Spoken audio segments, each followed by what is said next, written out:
Film की शुरुआत 1956 से होती है। हमें एक प्रीस्ट को दिखाया जाता है जो जल्दी से चर्च में आया था और उसके पास एक बच्चा भी था जिसके जिस्म पर एक बर्थ मार्क था। यह बर्थ मार्क कोई आम बर्थ मार्क नहीं था, बल्कि यह बर्थ मार्क एक शैतानी साइन था, जिसका मतलब था कि यह बच्चा बड़ा होके एक शैतान भी बन सकता है और किसी भी किस्म की तबाही भी ला सकता है। इसीलिए प्रीस्ट डरते हुए, गॉड से माफी मांगते हुए इस बच्चे को जैसे ही मारने की कोशिश करते हैं, तभी यहाँ पर पुलिस आ जाती है और उन्हें ऐसा करने से रोक देती है। हालांकि प्रीस्ट पुलिस को कहते भी हैं कि मुझे मत रोको, तुम नहीं जानते कि इसका अंजाम क्या होगा। लेकिन पुलिस इस डर से कि प्रीस्ट यहीं पर उस बच्चे को मार ही ना दें, प्रीस्ट को ही गोली मारकर खत्म कर देते हैं और इस बच्चे को आखिर बचा लिया जाता है। इसके बाद फिल्म में 30 साल का वक्त गुजर जाता है और हमें मूवी के मेन कैरेक्टर मार्क को दिखाया जाता है। इस टाइम मार्क एक प्रीस्ट के रूप में था, लेकिन दरअसल वो एक अंडरकवर एजेंट था। उसे 7 लड़कियों के गायब होने की केस की इन्वेस्टिगेशन करनी थी, वो भी एक चर्च में जाकर। पुलिस वाले ये बात जानते थे कि उन औरतों को आखिरी मर्तबा इस चर्च के अंदर ही जाते हुए देखा गया था, लेकिन उसके बाद से वो लापता थी। अब क्योंकि चर्च उनकी इबादत करने की जगह थी, वहां पर पुलिस को भेजकर वह कोई स्कैंडल नहीं बनाना चाहते थे, इसीलिए उन्होंने मार्क को एक अंडरकवर एजेंट के तौर पर अंदर भेजा था। अंदर जाने पर मार्क यहाँ के प्रीस्ट आंद्रे से मिलता है, जो मार्क को इस पूरे चर्च का विजिट करवाते हैं। प्रीस्ट आंद्रे मार्क को उसका रूम भी दिखाते हैं और उसे चेतावनी भी देते हैं कि आधी रात में गलती से भी अपने रूम से बाहर मत निकलना, वरना अंजाम के जिम्मेदार तुम खुद होगे। मार्क अंदर जाता है और उसे ये जगह काफी अजीब लगने लग जाती है, क्योंकि यहाँ पर इलेक्ट्रिसिटी भी नहीं थी, मोबाइल के सिग्नल्स भी नहीं थे और ये जगह बाहर की दुनिया से बिल्कुल कटी हुई थी। सारी सोचों को झटकते हुए मार्क अब फ्रेश होने का फैसला करता है और जैसे ही शर्ट उतारता है तो हम पर एक बहुत बड़ा ट्विस्ट ये रिवील होता है कि मार्क असल में वही बच्चा है जिसे मूवी के स्टार्ट में पुलिस ने प्रीस्ट से बचा लिया था, जिसके जिस्म पर वो शैतानी मार्क था। मार्क अभी तक अपनी हकीकत नहीं जानता। इसके बाद मार्क अपने सीक्रेट सूटकेस में से कुछ फाइल्स, कैमरा और गन निकालता है। इन फाइल्स में उन्हीं 7 लड़कियों का सारा बायोडेटा था जो इस चर्च में आने के बाद से नहीं मिली थी। मार्क यहाँ पर बहुत बड़े मिशन पे था। सिर्फ उसे इन लड़कियों को भी नहीं ढूंढना था, उसे यहाँ पर इस सच्चाई का भी पता चलाना था कि ये लोग यहाँ करते क्या हैं। कुछ देर बाद मार्क को खाना खाने के लिए बुला लिया जाता है और मार्क देखता है कि इनको बहुत ही अजीब किस्म का खाना दिया गया था। ये खाना बदबूदार था, अजीब चिपचिपा लिक्विड था इसमें। लग तो रहा था कि ये किसी किस्म का मीट है, लेकिन ऐसा मीट उसने आज से पहले कभी नहीं खाया था। एक रबड़ की तरह का मीट था जिसे खाते हुए उसे उल्टी भी होना शुरू हो जाती है। लेकिन अपने आप को नॉर्मल और इन सब के जैसा दिखाने के लिए वो अपने एक्सप्रेशंस को काबू करते हुए यह खाना खा लेता है। इसके बाद मार्क अपने मिशन पे निकल जाता है, इस पूरे चर्च का विजिट करने लग जाता है और एक कॉरिडोर में से गुजरता है जहां दूसरी तरफ उसे एक लड़की दिखाई देती है। ये लड़की पागल लग रही थी, उसके पास एक प्रीस्ट भी था। कुछ देर बाद मार्क के साथ साथ सभी नए प्रीस्ट को यहाँ पर बुलाया जाता है और बताया जाता है कि ये लोग इस चर्च में ऐसे लोगों का एग्जॉर्सिज्म करते हैं जिनके पीछे डीमन पड़ चुके होते हैं। मार्क ने पहले जो पागल लड़की देखी थी, इन प्रीस्ट के अनुसार वो डीमन के पोजीशन में थी, उसके ऊपर डीमन का कब्जा था और उसी का इलाज करने के लिए अब इन लोगों को एग्जॉर्सिज्म करना था। प्रीस्ट आंद्रे मार्क को एक रूम में लेकर जाते हैं जहां पर वो एक लड़की का एग्जॉर्सिज्म करने वाले थे। लड़की को एक बेड से बांधा गया था और यहाँ पर बहुत सारी कैंडल्स भी जलाई गई थी। इन सबके वहां जाते ही ये लड़की अजीबोगरीब हरकतें करने लग जाती है। उसकी आवाज बदल जाती है, भयानक हो जाती है, उसका बेड हिलने लग जाता है और यहाँ चारों तरफ एक अजीब किस्म का सन्नाटा फैल जाता है। एक प्रीस्ट इन सारी चीजों को रिकॉर्ड भी कर रहा था। मार्क इनसे जब पूछता है कि आप इन चीजों को रिकॉर्ड क्यों कर रही हैं, तो वह कहते हैं कि हमें अपनी बड़ी चर्च को बताना होता है कि हम यहाँ पर क्या क्या करते हैं। फाइनली एग्जॉर्सिज्म स्टार्ट हो जाता है। एक प्रीस्ट यहाँ पर कुछ इंचेंटिंग्स पढ़ने लग जाते हैं और एकदम से उनके हाथ में पकड़ा हुआ क्रूसफिक्स आग से जल जाता है, लेकिन वो अपने एक्सप्रेशन नहीं बदलते। अपने ऊपर काबू रखते हुए वो अपना एग्जॉर्सिज्म करते रहते हैं। वो लड़की और भी ज्यादा तड़पने लग जाती है और आखिर तड़प तड़प कर एकदम से वो नीचे गिर जाती है। पता चलता है कि एग्जॉर्सिज्म खत्म हो गया है और इसके ऊपर जो डीमन था वो भी अब इसके अंदर से निकल चुका था। इस टाइम जो कुछ भी मार्क ने देखा था वो इससे बहुत ज्यादा डिस्टर्ब हो गया था। ऐसी कोई भी चीज उसे पहले पता ही नहीं थी। अब तो उसके साथ भी अजीबोगरीब हरकतें होना शुरू हो गई थी इसी चर्च के अंदर। वो जब अपने रूम में जाकर अपने मिरर को टच करता है तो उसके टच करने से ही उसका मिरर क्रैक हो जाता है और मिरर के पीछे से उसे खौफनाक आवाजें सुनाई देती हैं और उसे इस चर्च से एक अजीब किस्म का कनेक्शन फील होने लगता है। खैर, मार्क अपने दिमाग से इन सारे ख्यालों को निकालता है और अपने आप को याद दिलवाता है कि वो एक मिशन पे यहाँ आया था, लेकिन वो अपने मिशन पर काम ही नहीं कर पा रहा था क्योंकि इस चर्च के सभी लोगों की रूटीन बहुत ही अजीबोगरीब थी। अगले दिन दोबारा मार्क के साथ साथ सभी लोगों को वही बदबूदार खाना पेश किया जाता है। मार्क तो किसी तरह करके उसे खा रहा था, लेकिन आज जो एक नया प्रीस्ट यहाँ पर आया था वो उसको खाने में नाकाम था। वो रोने लग गया था। इससे पहले कि वो खाना छोड़कर यहाँ से चला जाता, पीछे खड़ा हुआ प्रीस्ट उसके कान में पता नहीं क्या कहता है कि वो लड़का दोबारा चुप करके उस खाने को खा लेता है। खाने के बाद मार्क जब रूम में गया तो उसे आज सच में उल्टी हो गई। उसको दांत में भी शदीद दर्द हो रहा था। उसने जब मुंह में हाथ डालकर अपने दांत को चेक करने की कोशिश की तो उसका दांत उसके हाथ में आ गया और उसने जब दांत को बाहर निकाल कर देखा तो एकदम से उसके दांत से एक बग निकल कर उड़ गई। इस चीज ने तो मार्क को बुरी तरह डरा दिया था, पर अब मार्क को यह बात 100% कन्फर्म हो गई थी कि यहाँ पर उनके खाने के साथ तो कुछ ना कुछ गड़बड़ है। खैर, रात हो जाती है और मार्क अपने मिशन पर चला जाता है। वो प्रीस्ट आंद्रे के रूम के अंदर जाता है जहाँ पर उसे एक हिडन कंपार्टमेंट मिल जाता है। इस हिडन कंपार्टमेंट में कोई भी ऐसी चीज नहीं थी जिसे रिलीजियस कहा जा सके या जो इबादत में काम आ सके। यहाँ पर बहुत सारा अल्कोहल था, अजीब वीडियो की डीवीडीज थी और उन एग्जोर्सिज्म की वीडियो भी थी जो यह लोग बनाया करते थे। इन वीडियो को देखने पर मार्क को यह बात पता चल जाती है कि यह वीडियो ओरिजिनल नहीं है, बल्कि यह सिर्फ स्टेज परफॉर्मेंस है। नकली मनगढ़ंत वीडियो हैं जो लोगों को दिखाने के लिए और उनको बेवकूफ़ बनाने के लिए बनाई गई हैं। यहाँ इन लोगों का ये पोल तो खुल जाता है कि ये लोग असल में कोई प्रीस्ट है ही नहीं। अब मार्क उसी रूम में जाता है जहाँ पर वो एक्सोर्सिज्म किया गया था। वो देखता है कि जिस क्रूसफिक्स में एकदम से आग लग गई थी वो क्रूसफिक्स असल में एक लाइटर था और उस दिन आग एक बटन जलाने पर लगी थी। जो बेड हिल रहा था उसके नीचे भी एक वाइब्रेटर लगाया गया था। यहाँ रूम में अजीबोगरीब आवाज़ों का आना एक टेप रिकॉर्डिंग थी। और रही बात लड़की की, तो वो लड़की ड्रामा नहीं कर रही थी। वो तो इन लोगों की विक्टिम थी जिसको इन लोगों ने अजीब किस्म की ड्रग्स दी हुई थी और उसी ड्रग्स की वजह से वो ऐसी हरकतें कर रही थी और उसी ड्रग का इंजेक्शन मार्क को बेड के नीचे से मिल भी जाता है। खैर, अब अगली सुबह हो जाती है। ये लोग अपने रूटीन के मुताबिक चर्च में इकट्ठा होते हैं। यहाँ पर इन सबको प्रेयर्स करनी थी। आज प्रेयर करने की टर्न मार्क की थी। मार्क इंग्लिश में प्रेयर कहता है तो ये सब उसे लैटिन में प्रेयर करने को कहते हैं और फिर उसे साइड पर भेजकर यहाँ पर प्रेयर्स की जगह कुछ और ही पढ़ा जाने लगता है। दोबारा खाने के लिए उन्हें वही बदबूदार गोश्त दिया जाता है जिसे आज तो खाने पर उसे पहली बार में ही उल्टी हो गई थी। आज वह पूरी तरह समझ गया था कि यह चर्च कोई आम चर्च नहीं है, ये झांसा है और उसे लगता है कि यहाँ पर उसकी जान को भी खतरा हो सकता है। इसीलिए वो यहाँ पर उन सारी फाइल्स को जला देता है जिससे ये पता चल सके कि वो यहाँ किसी चीज़ की इन्वेस्टिगेशन करने आया था। अपनी गन और कैमरा लेते हुए वो यहाँ से भागने की तैयारी करता है।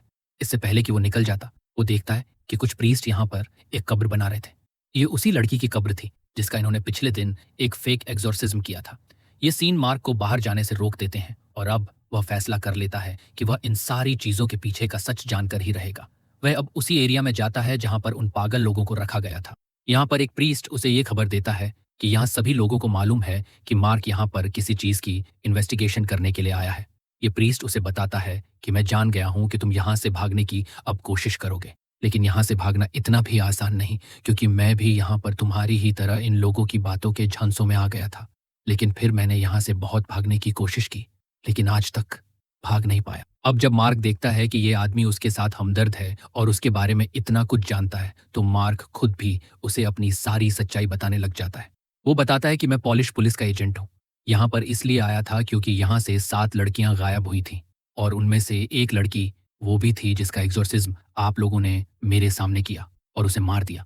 यहाँ पर प्रीस्ट मार्क को ये सच्चाई भी बता देता है कि ये सारे एग्जॉर्सिज्म फेक होते हैं और पैसों के लिए किए जाते हैं। ये एग्जॉर्सिज्म एक टीवी शो के लिए होते हैं जहाँ से इस जगह को बहुत सारी फंडिंग मिलती है। ये बात सुनकर मार्क को बहुत ही ज्यादा दुख होता है। मार्क यहाँ उससे कहता है कि अगर तुम मेरी मदद करो इस केस को सॉल्व करने में, तो मैं तुम्हें भी यहाँ से निकाल कर ले जाऊंगा। ये आदमी यहाँ कुछ नहीं कहता और मार्क अब दोबारा से अपनी इन्वेस्टिगेशन जारी रखता है। रात होते ही वो यहाँ की बेसमेंट में जाता है। ये जगह उसके डरने के लिए काफी थी, क्योंकि इस जगह पर बहुत सारे इंसानों के ढांचे रखे हुए थे। इंसानों के दांत भी पड़े थे यहाँ पर, जिनको जरूर इसी चर्च वालों ने मारा होगा। और यहाँ पर एक आईबॉल भी पड़ा था जो अभी तक जिंदा था और हिल रहा था। ये देखकर डरकर मार्क उसे साइड पे गिरा देता है और वो फटकर उसका खून इधर उधर गिर जाता है। इतना क्रिपी और अजीब सा सीन देखकर मार्क को भी उल्टी आने लग जाती है और हम उसकी उल्टी में बहुत सारी बग्स और फ्लायर्स को देखते हैं। अब मार्क यहाँ से बाहर जाता है उसी ग्रेवयार्ड में जहाँ पर इन्होंने उस लड़की को दफन किया था। वो उस ग्रेव को खोलता है, लेकिन वहां उसे कोई भी नहीं मिलता। वह हैरान था कि उसकी आंखों के सामने ही इन लोगों ने उस लड़की को जमीन के नीचे दफनाया था, और अब वो कहाँ चली गई थी। इससे पहले कि वे कुछ भी और करता, पीछे से एक आदमी आकर उसके मुंह को कवर करते हुए उसे बेहोश कर देता है। उसे जब होश आया तो उसने देखा कि उसे एक पेड़ से बांधा गया था, और उसके सामने वो आदमी था जो उसे बेहोश करके लाया था। इस टाइम पर उसके सामने प्रीस्ट आंद्रे आ जाते हैं, जो उसके लिए खाना लेकर आए थे। खाना एक ही तरह का था, लेकिन 4 अलग अलग बॉल्स के अंदर था। वो जबरदस्ती मार्क से ये खाने को कहते हैं, लेकिन मार्क ये खाने से इनकार कर देता है और पूछता है कि आखिर ये सब है क्या। ये लोग उसे इस खाने के बारे में तो कुछ नहीं बताते, लेकिन उसके साथ इसे खिलाने में जबरदस्ती करते हैं। लेकिन मार्क इस खाने को ना खाते हुए उल्टा झटक देता है। तो यहाँ पर फादर आंद्रे गुस्से में उसे एक और मर्तबा बेहोश कर देते हैं। इस मर्तबा उसे होश आया तो वह दोबारा बेड से बंधा हुआ था। उसने देखा कि सामने वाला आदमी जो उस पर नजर रखे हुए था, वो भी सो रहा था।